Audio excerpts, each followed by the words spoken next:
Барлықтарыңызға сәлем, құрметті көрермендерім.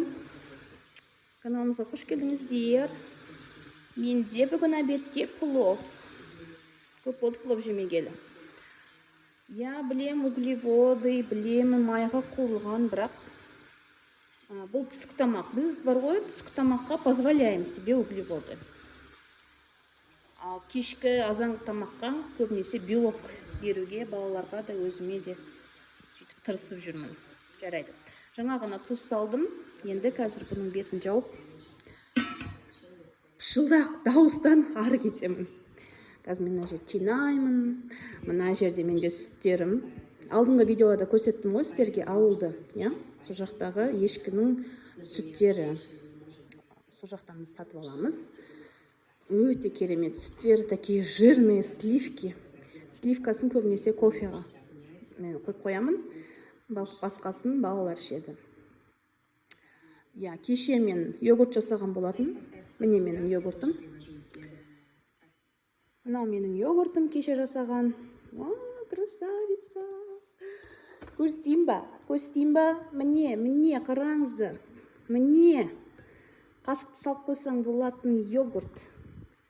Енді бұндай йогурт қалай ойлайсыздар? Қандай сүттен жасалады? Конечно, жирненький. Прям мықты сүттен жасалады, натуральный. Так что вот так вот. Это из козьего молока у меня. Красота. Просто холодильникте тұрды, қазір балаларға берем ба деп тұрмын. Тамақ піскенше дейін. Сол, бұл менің йогуртым. Вытащила, чтобы кішкене жылыды. Балаларға берем, кішкене салқындауық берем балаларға. Мына жерде менде картошка. Почистила ее. Ой, мына жерде қаныш суық. Буду делать сейчас аэрогриль, да? Картошку по-деревенски. И смотрю свой подкаст. Смотрю этот подкаст. И получаю 10 тысяч комментариев. Подкаст. Это случилось со мной. Ужас, знаете что? Смотрю его и осознаю. Мен қазір 37 жастамын, 88 жылғымын. Мына әйел менопауза туралы айтып жатыр. И осыны көріп, я решила, что менопаузаға мен қазірден бастап дайындаламын, достар. Өйткені менопаузаға прям бар ғой, мықты денсаулықпен кірмесе, адамның денсаулығын өте қатты быт-шытын шығарып жібереді екен. Оның барлығының себебі быт-шыт шығарылу. Кесірі ол біздің эстроген деген гормон әйелдерде болатын. Ең бірінші әйелдерский гормон. Сол деген резко түседі екен.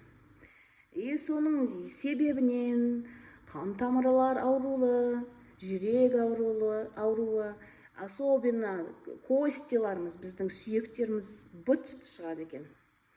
Бұлшық еттеріміздің азаюы көрінеді екен. Прям 20%, даже одан да көп болуы.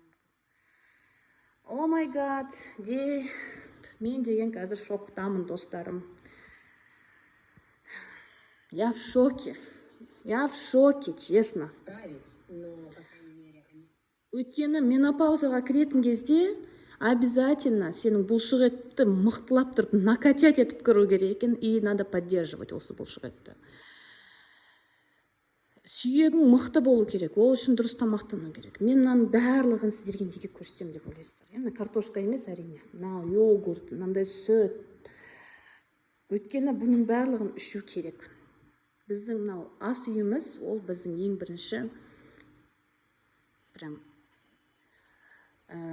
бірінші біздің бадымыз. Біз дұрыс тамақтану керек біз ас үйімізде. Понимаете? И вот на әйел керемет нәрселерді айтып жатыр.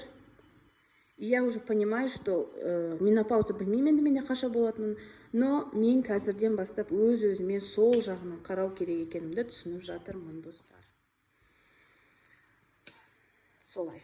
Короче говоря, мынаны көріңіздер. The Diary of a Sayoma, қалай? Осы каналды тауып алыңыздар, мына. Бұның ішінде, мысалы, міне, орысшасын тауып алуға болады. Мысалы, қараңыз, мына жерде настройканы аласыздар, мына звуковая дорожканы бассаңыз, мына жерде звуковой дорожка ашады. Кім қытайша біледі? Пожалуйста, қытайша. орысша біледі, кім? Орысша. И өте үлкен көп темалар көп бұл каналда тыңдауға болатын.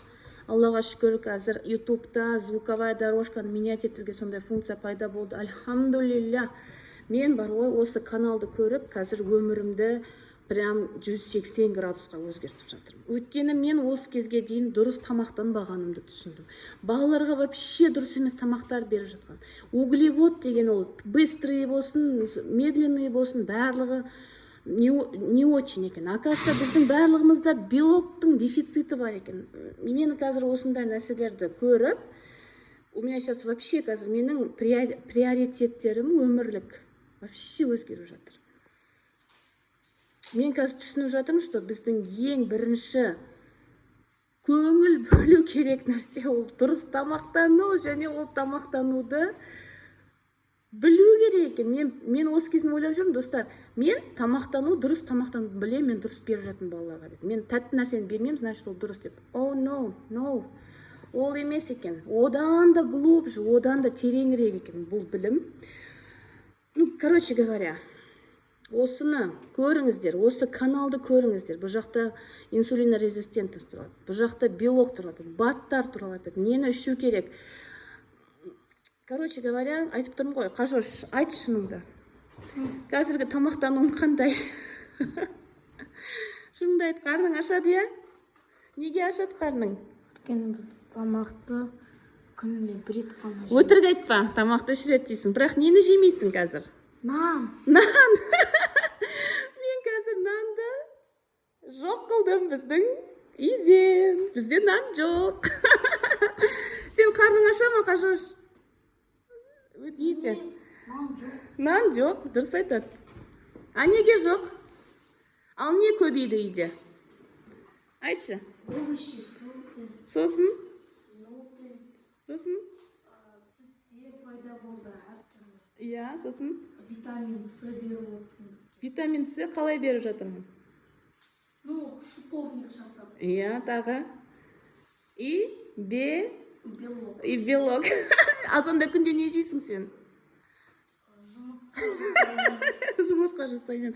Короче говоря, айтып тұрмын ғой, достар, міне. Өмірімнің мен тек қана өзімдікін емес, балаларымдікін де өзгертіп жатырмын. Қазірден бастап айтып жатырмын, ненің дұрыс, ненің дұрысын. Өйткені мен оны осындай подкастты, осы прям каналдан осы подкасттарды көріп біліп жатырмын. О, боже, мен енді бөліскім келеді сіздермен, өйткені менің каналым осындай жақсы нәрселермен бөлісемін. Менімен бірге қалай, менің ойыммен бірге бөлісетін адамдар, пожалуйста, комментарийға жазып кетіңіздер. Біз қазір низкоуглеводная и высокобелковая диетаға мен қазір отырып жатырмын, и балаларымды соған отырғызып жатырмын. Даже мынандай кішкентай баламды. Ему 4 всего. Вау, что это?